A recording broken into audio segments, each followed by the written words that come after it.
The Ben Garcia Show. Yeah. Best show in the land. Yup.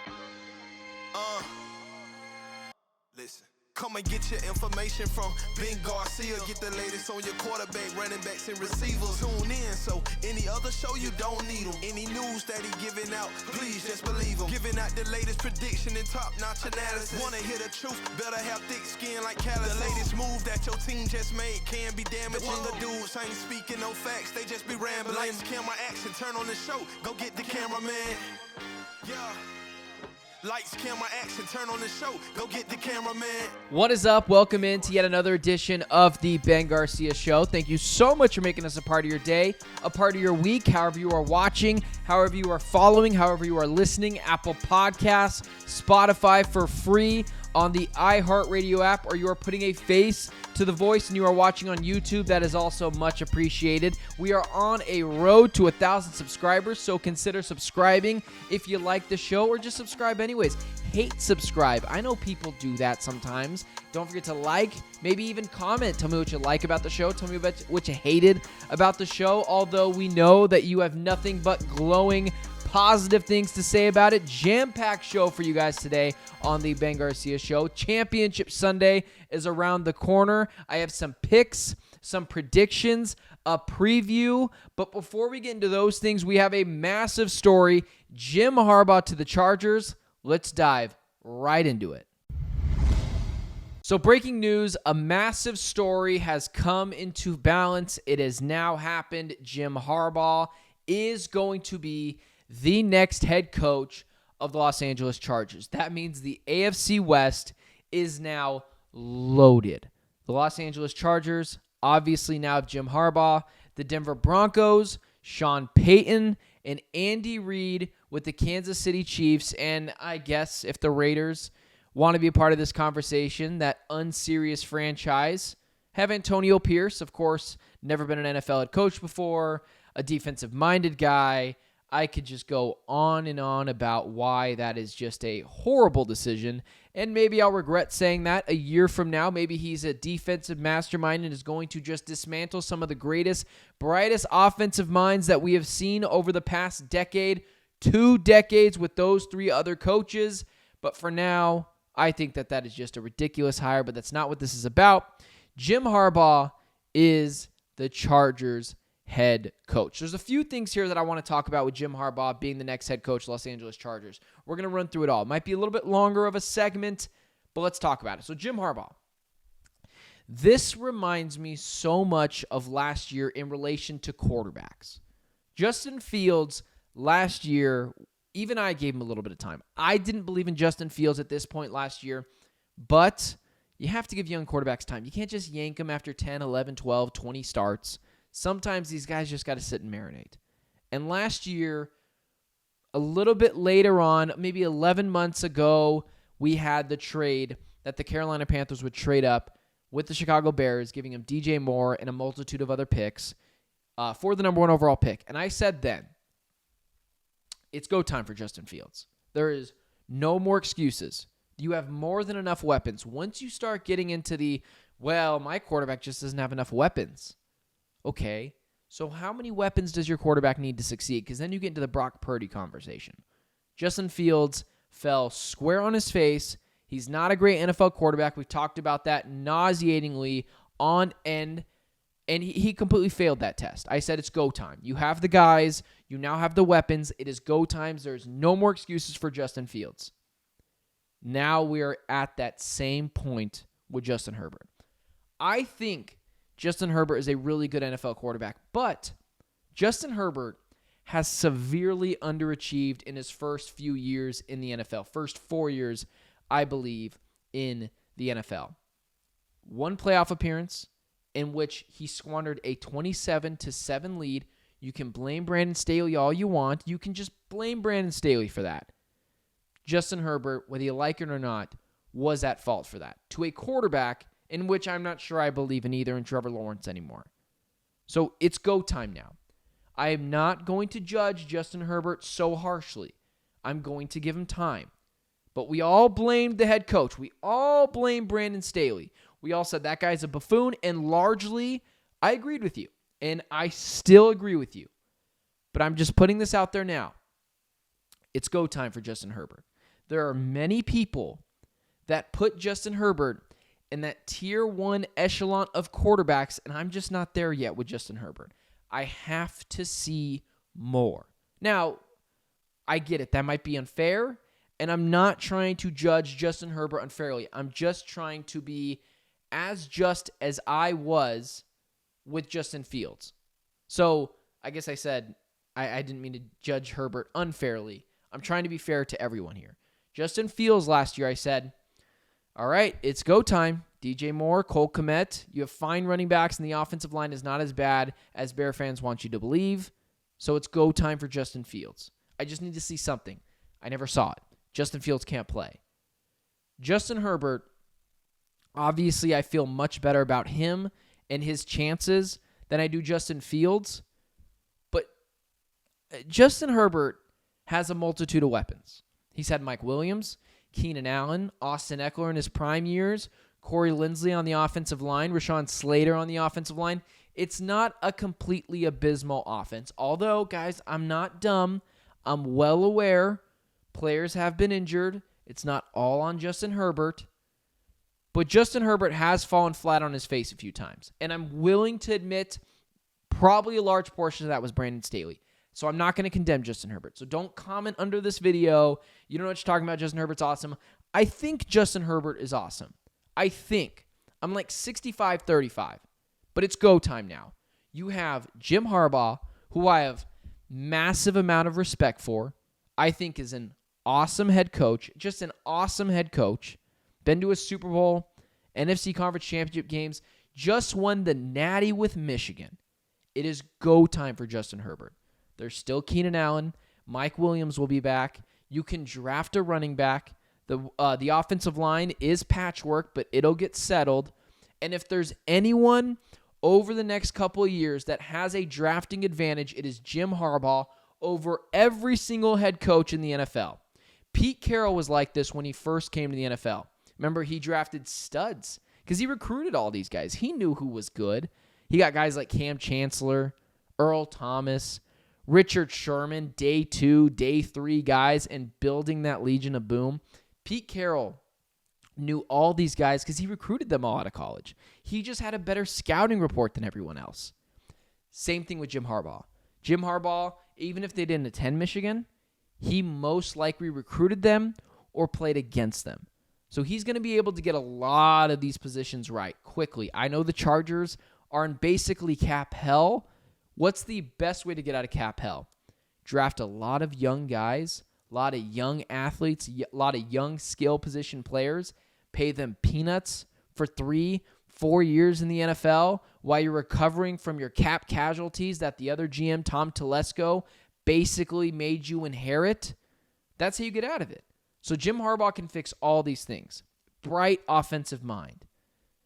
And that brings me to my next point. The AFC West as a whole. So we've already talked about it is go time for Justin Herbert. There are no more excuses for Justin Herbert. You have the head coach. You have the weapons. You need to start winning soon. I'm not saying a Super Bowl. I get that. Winning championships in this league is hard. Josh Allen, I think, is a top 3 quarterback in the NFL. He might never win one because he keeps running into Patrick Mahomes. So I'm not going to hold the standard of Super Bowls. But you need to make the divisional playoffs next year. You need to win a playoff game. You need to make the playoffs. The standards have been lifted for Justin Herbert. It is go time for Justin Herbert. Similarly, like it was go time for Justin Fields last year. Everyone blamed the head coach. We understand that now. You now have what is the most coveted head coach coming into this offseason to help get you out of the rut that you were in. It is go time for Justin Herbert. There are no more excuses for Justin Herbert. This team needs to make the playoffs next year. So, although I'm not out on Justin Herbert at all, I think he's great. No more excuses. There are 0 excuses now for Justin Herbert. So now really quickly, let's talk about the AFC West as a whole. I wonder how this is going to affect the Chiefs and Andy Reid and if it helps add to the speculation that he might retire. Now, this is just completely off the cuff for me. Completely, I get it. It's bonkers. It's kind of dumb, but just bear with me here. Andy Reid, obviously it is speculating. I believe it was Mike Florio is the one that reported it. He might retire at the end of the year. Could this Jim Harbaugh thing make it easier for him to retire? Before, when he was in the AFC West, it wasn't Sean Payton. It wasn't Jim Harbaugh. It was basically him and just a bunch of guys, whether it was Anthony Lynn with the Chargers, whether it was Brandon Staley with the Chargers, whether it was the OC for the Jets, totally name is escaping me, for the Denver Broncos before, whether it was whatever head coach the Denver Broncos had. They never had a guy up to the standard of Andy Reid. And the Raiders are the Raiders, whatever. But Andy Reid, instead of going up against Anthony Lynn, Brandon Staley, or whatever the Broncos and Raiders are rolling out at head coach, you're going up against Jim Harbaugh and Sean Payton minimum 4 times a year. And the Raiders, although they are a hilariously funny organization and an unserious organization, always play the Chiefs particularly well. I wonder if Andy Reid is like, I've had health concerns in the past. You know, he's got things going on, and he's older. And now maybe this is the straw that broke the camel's back. Maybe he's like, I don't really want to deal with that. It was easy to win my division. I was going up against whatever bonehead every other coach was rolling out. I'm a bright offensive mind. But now the AFC West is starting, at least doing their the groundwork, to catch up to Andy Reid. Bright offensive young minds, or I guess I should say bright offensive minds. Neither of them are particularly young, but bright offensive minds. Jim Harbaugh, I think, is a genius. Sean Payton, although very intense, I think is a genius. I wonder if Andy Reid, if they win the Super Bowl, decides, I've got 3 rings now. I've got more wins than people actually think I do in my career. People are already going to put me up on the Mount Rushmore of head coaches. I've been to Super Bowls with Donovan McNabb. I've been to conference championship games with the Eagles. I've been to a multitude of playoff games with Alex Smith. There's no wondering if I can coach. My legacy is cemented. With his older age, with some of the health concerns that he's had in the past, and now looking at the division, definitely on the up and up with some of these bright offensive coaches, I do wonder if Andy Reid is just like, no, I think I'm done. I don't really want to deal with that. It doesn't mean doesn't have a competitive nature. It just means maybe at some point Andy Reid's like, you know what? I think I'm done. I just wonder if this is the straw that broke the camel's back. I think it would be insane to leave Patrick Mahomes in his prime. But who am I to tell a guy what to do for the rest of his life? Andy Reid is not young. Maybe he wants to spend it with family. I get it. People like that. People are like that.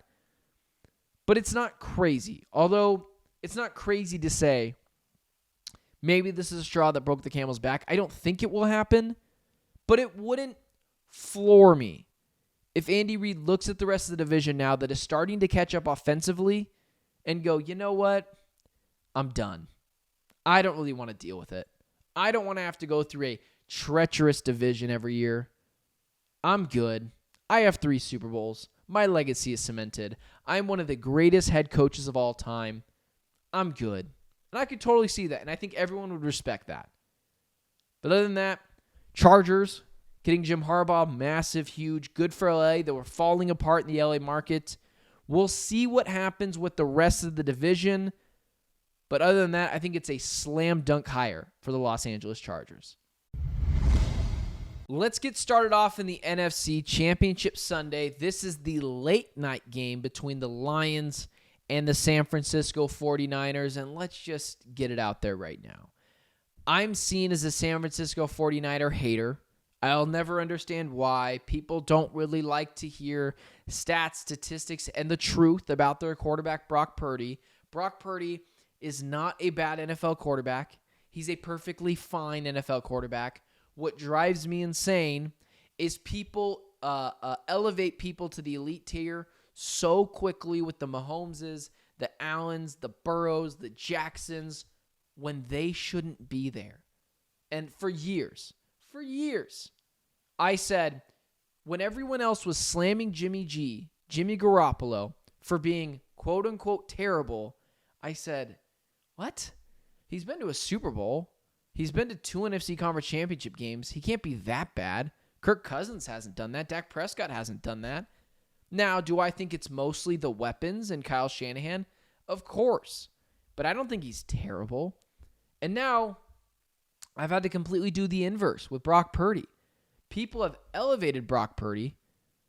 And when I said with Jimmy G, when everyone was saying he was terrible, I'm like, Jimmy G is not terrible. Jimmy G is a product of the system. He's a fine NFL quarterback. He's good.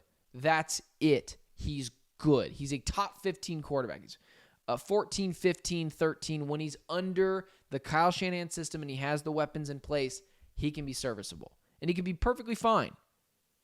Brock Purdy, for some reason, I don't know why, I don't get it, has been elevated into the top 6, top 5 quarterback tier when he's done not the accolades of Jimmy G, has not led a team to the Super Bowl, lost in the NFC Conference Championship game, which was obviously not his fault. He elbow exploded.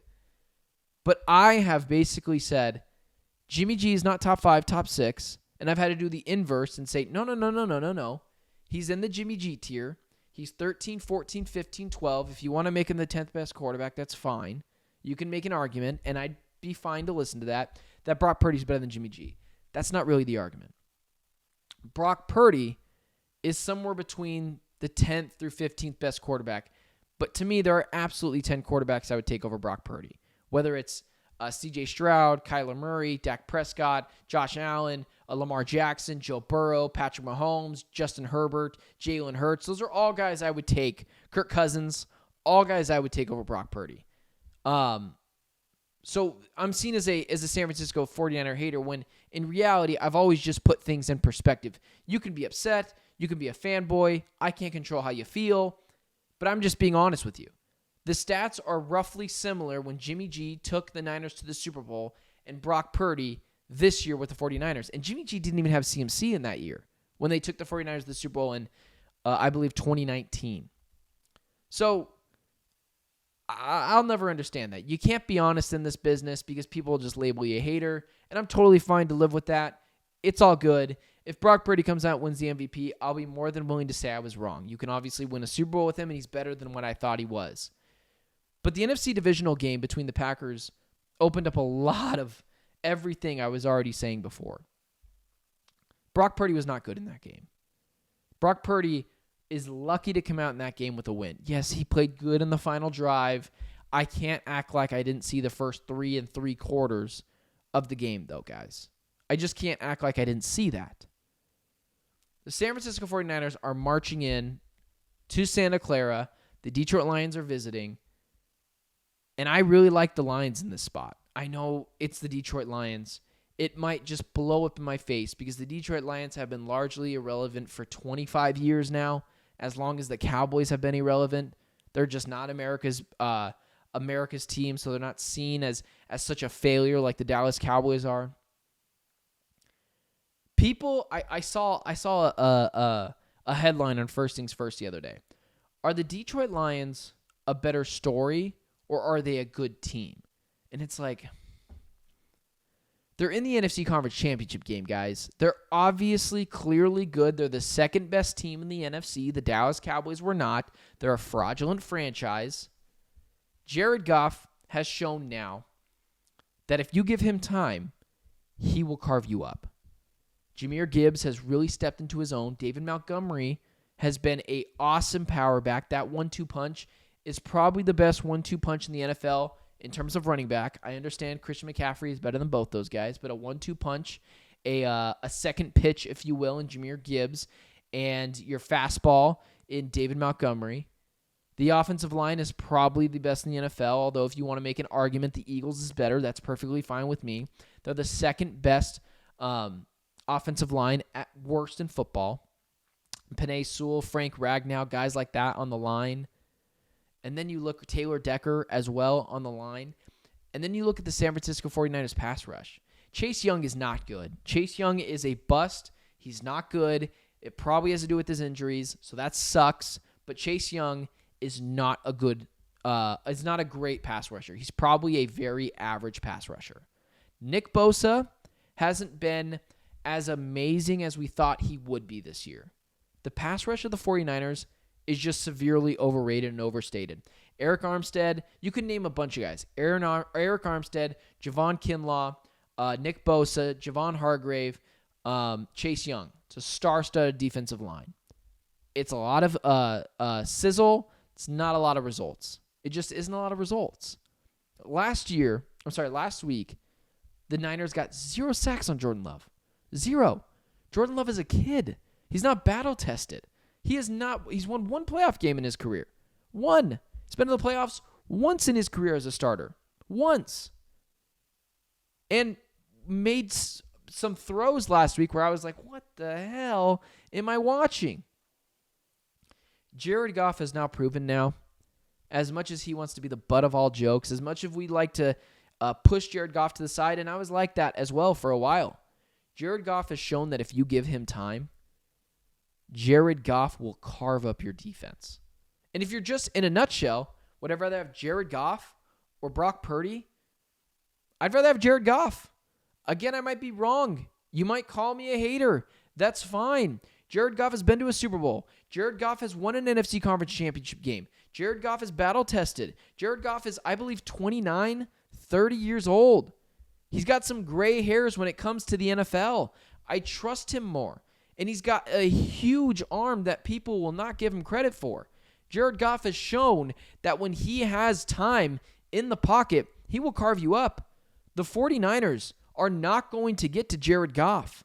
That offensive line is going to pummel the defensive line of the San Francisco 49ers. And the run game, the Niners' run defense has not been good recently at all. So when you add Jahmyr Gibbs, David Montgomery, that is going to open up the play action. That's going to open up receivers downfield. Amon-Ra St. Brown, Josh Reynolds, Sam Laporta, Zach Ertz is now being elevated. Old man Zach Ertz, no yak Zach, is going to be in this game. This team's got weapons. And it's not a head coaching battle between Kyle Shanahan and Dan Campbell. Although we all think Dan Campbell is a good head coach now. It's Kyle Shanahan versus Ben Johnson. Kyle Shanahan, we saw last week, drew up a god-awful game plan. It was abysmal. They acted like they didn't have CMC. I gave him the benefit of the doubt and said, CMC's got to be on a pitch count. He's got to be more injured than we think he is. And that's why he's not using CMC. He's using him for emergency break glass. And to his defense, he did use him if emergency break glass on that last drive was CMC. But Ben Johnson is a very good offensive mind. That is where I believe the coaching battle comes in. I don't believe in Steve Wilks as defensive coordinator. I've seen him firsthand with the Arizona Cardinals be a head coach. He's not great on the defensive side of balls. This isn't D'Amico Ryans. This isn't Robert Saleh. Ben Johnson, I believe, is going to eat this Steve Wilks defense alive. It all just comes down to what Jared Goff are we getting? Because the splits between Jared Goff in a dome and Jared Goff on the road outside, it's completely different. Now, to be fair, it's going to be like 65 and sunny in Santa Clara on Sunday. So I don't know how much a dome has to do with that or a roof is going to do with that. This isn't snow. But we saw it Brock Purdy last week. A little bit of rain. Can't grip the ball. Can't find guys downfield. I'm just believing in Jared Goff and his experience and the fact that I know he's got a better arm than a lot of people will say he does over the San Francisco 49ers. I'm taking the Detroit Lions this weekend over the San Francisco 49ers. Jahmyr Gibbs, David Montgomery are going to pound that defensive line and that front seven. The offensive line should dominate that very overstated and overrated pass rush of the San Francisco 49ers. Amon-Ra St. Brown, Sam Laporta, these are good weapons. I know 49ers fans don't want to see it like that. People are already punching the ticket for the San Francisco 49ers. No one is talking about the Detroit Lions. There is no team hungrier than the Detroit Lions. And so although I think the San Francisco 49ers are star-studded, they've got a lot of great guys, but the thing that is really the straw that broke the camel's back, we're going to use that analogy again this week. If Deebo Samuel does not play, I give the Niners zero chance to win this game. Just zero. The stats do not lie. They are not the same team without Deebo Samuel. Deebo Samuel goes out in that game, then what happens? The complete offense changed. I don't know if it was going to be any different, but the offense completely changed when Deebo Samuel got ruled out. This is the same shoulder injury that plagued them last time he missed 2 or 3 games. I don't believe Deebo Samuel is going to play. So that is where my prediction is coming from. I just don't believe Deebo Samuel is going to play in this game. So with all that being said, if Deebo Samuel doesn't play, I like Jahmyr Gibbs and David Montgomery to run all over the San Francisco 49ers defense. That run defense has not been good over the past few weeks. This pass rush for the 49ers is overstated and overrated. The offensive line should dominate. Jared Goff has shown that with time and not pressured, he will carve up your defense. And I'm just going to take Jared Goff over Brock Purdy. I'm just going to keep on pounding that drum. I think Ben Johnson's going to carve up yet another elite game plan, and we'll see what Kyle Shanahan has. But I'm riding the Detroit Lions this weekend. I believe the Lions are going to beat the San Francisco 49ers, who I believe will be missing Deebo Samuel. We'll see what happens. As of Wednesday, he missed another practice. So, you can't feel great about it. But overall, I like the Lions to go to the Super Bowl and match up with the AFC counterpoint that we'll get to in just a minute in Las Vegas. Now that we are taking the Detroit Lions in the NFC over the San Francisco 49ers, let's go over to the other side of the bracket, the AFC, and talk about the Baltimore Ravens playing against the Kansas City Chiefs this weekend. A lot of speculation. We talked about it earlier about Andy Reid. Could this be his final game? Are the Patrick Mahomes and Travis Kelce led offense back? We saw last week. Sorry, I didn't have on my bingo card that Marquez Valdes-Scantling was just going to show up now and just be an elite wide receiver. Didn't expect that to happen.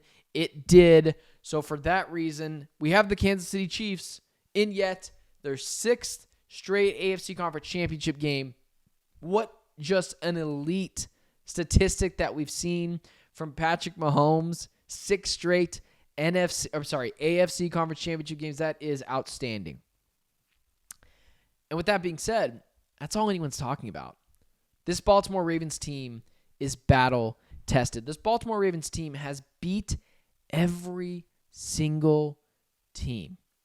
But people continue to look down on the Baltimore Ravens. I don't know why. This team is star-studded. The weapons, Zay Flowers, let's just go down the line. The line. Quarterback, we understand Patrick Mahomes is a better quarterback than Lamar Jackson. Lamar Jackson is going to be a 2-time MVP, similarly to Patrick Mahomes, who's already a 2-time MVP, but we know the greatness of Patrick Mahomes. This is not a slight at Lamar Jackson. He's a top 4 quarterback in the NFL, probably top 3, but let's just kind of go through it. Offense, the weapons, check, Baltimore Ravens. The offensive line, we just saw that Joe Thuney is not going to play. He's got a pec strain. The offensive line, we're going to take the Baltimore Ravens here. The running backs, Isaiah Pacheco, we got that, the Chiefs. So on the offensive side of the ball, even at tight end, if Mark Andrews plays this weekend, are we so sure that Travis Kelce is still miles ahead of Mark Andrews? Because I'm not there. I'm just not there. If Mark Andrews plays this weekend, at this point in Mark Andrews' career, and at this point in Travis Kelce's career, we're not comparing them all time, just at this point in this career, Mark Andrews and Travis Kelce are at minimum the same player. I might take Mark Andrews over Travis Kelce at this point. But neither here nor there, coming back from injury. Either way, we'll call that a wash. Offensively, the Chiefs got the quarterback and a little bit better running back. I understand Isaiah Pacheco is good. For some reason, the Baltimore Ravens running backs are always good. But look at the weapons. Zay Flowers, Odell Beckham Jr., Mark Andrews, This is a team that with a first-round wide receiver, Rashad Bateman, who's their third best wide receiver, I understand he's not a 1, he's not a 2, but when you move him to 3, he's very effective. And so when you look at the Kansas City Chiefs, I can't trust Kadarius Toney, who didn't play last week but might this week. I can't trust Marquez Valdes-Scantling to make a big play. They haven't done it all year. Travis Kelce has been spotty, really good for the first 30 minutes of that game, kind of disappeared in the last 30 minutes of that game against the Bills. But then on the defensive side, this Baltimore Ravens defense is just elite. And Patrick Mahomes is going to have a hard time with this front seven of the Baltimore Ravens. The Kansas City defense is good. It's a very good defense. I understand. There's a lot of good players there. Willie Gay, Nick Bolton, Chris Jones, L'Jarius Sneed, Trent McDuffie. People don't love Justin Reed, although I have a weird affinity for Justin Reed. So Justin Reed is there as well. It's Baltimore Ravens defense with Mike McDonald running the show has just been outstanding. And they have put out what a lot of people think is the best offensive mind in the NFL, and Kyle Shanahan. They've put out both Kyle Shanahan offenses, whether it's Mike McDaniel of the Miami Dolphins, whether it's Kyle Shanahan himself. He's beat them both and made him look silly. He made Brock Purdy look pedestrian. He made me look really right about Brock Purdy. He made Tua Tagovailoa not look great when he beat them. The Baltimore Ravens are an elite team that no one is talking about, guys. All this week, it's about Patrick Mahomes' greatness. 6 straight Super Bowls. It's all about what the Patrick Mahomes, the Taylor Swift angle with this all. Lamar Jackson is a pretty damn good quarterback. And it's about time he really deserves the flowers that he should get. I have never been more wrong on a quarterback. I said Lamar Jackson was worse than Kyler Murray. I thought Kyler Murray was better than Lamar Jackson. That was a terrible comparison. Lamar Jackson is a top 3 quarterback in the NFL. Only 2 guys I would take over him, Josh Allen and Patrick Mahomes. Those are the only 2 guys. Now, granted, could Patrick Mahomes pull a rabbit out of his hat? Maybe. But I just don't see that. I think he's pulled all the rabbits out of his hat that he can. That Bills defense that they played last week was depleted, and it just wasn't good. It could not get a stop in the second half. Literally, it was a flashback to the Super Bowl when the Chiefs just scored over and over and over and over and over again. And they did the same thing to the Bills, to that defense that's depleted, and it wasn't very good. And they still barely won. Still barely won. This Baltimore Ravens defense is not going to be like that. And I believe that this Chiefs defense, how do you prepare for Lamar Jackson? How? How do you prepare for Lamar Jackson? I don't know how. Once you find out, let me know, and I'll tell the other NFL coaches. He's the best athlete on the field as a quarterback. The Baltimore Ravens are getting no love. People are overstating or not overstating them enough. People are... I don't get it. I don't get it. They keep overlooking the Baltimore Ravens. This is an early Super Bowl pick for me. But the Baltimore Ravens are going to beat the Kansas City Chiefs this weekend. And then they're going to go into the Super Bowl and they're going to win the Super Bowl. Because Lamar Jackson is on a mission. He's going to win his 2nd MVP. They have an elite offensive line. Their running backs, for some reason, are always good. Mark Andrews is coming back. Add with the ascension of Isaiah Likely, Zay Flowers, Odell Beckham Jr., Kyle Hamilton on the defense. Jadeveon Clowney, for some reason, is really good now, and he hasn't been really good in his career anywhere. So you add all those things. Their corners need some help, but guess what the weakness is of the Chiefs' offense?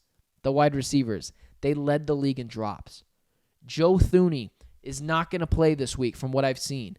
So a massive offensive lineman probably out this week. We've seen that so far. The wide receivers are the weak link of the Kansas City Chiefs offense. They had the most drops in the NFL. Baltimore Ravens, not only do they have an elite offensive line, they've got Lamar Jackson. Lamar continues to make people look silly. He continues to be the best athlete on the field as a quarterback. And what I've seen, they're battle-tested.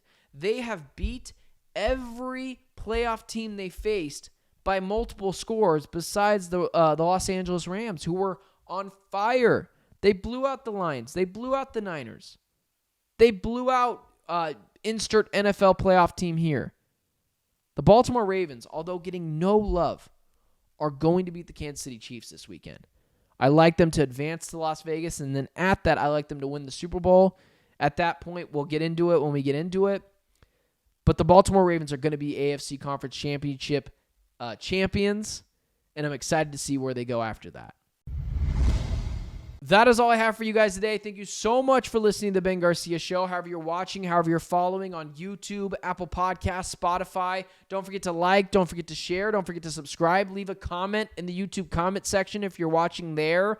We're on the road to 1,000 subs, so hit the subscribe button. Maybe it's even a hate subscribe. Maybe you're just keeping up to comment on what dumb take I had on the latest video I had. Thank you so much for making this part of your day, however you're watching, however you're following on any of those platforms. We appreciate it. Thank you for continuously showing your support. This show would not be possible without you, the listener, the viewer. So thank you continuously, thank you endlessly for making the Ben Garcia Show your first listen or maybe your last listen of the day. It doesn't matter. It all counts for the viewership. It all counts for the listenership. So either way, we'll be back next week for another episode of the Ben Garcia Show. We'll get ready for the Super Bowl that will be happening 2 weeks from Championship Sunday. It's been a blast. It's been amazing. I can't wait to get back on the mic with you guys next week. And until next week, it's been the Ben Garcia Show.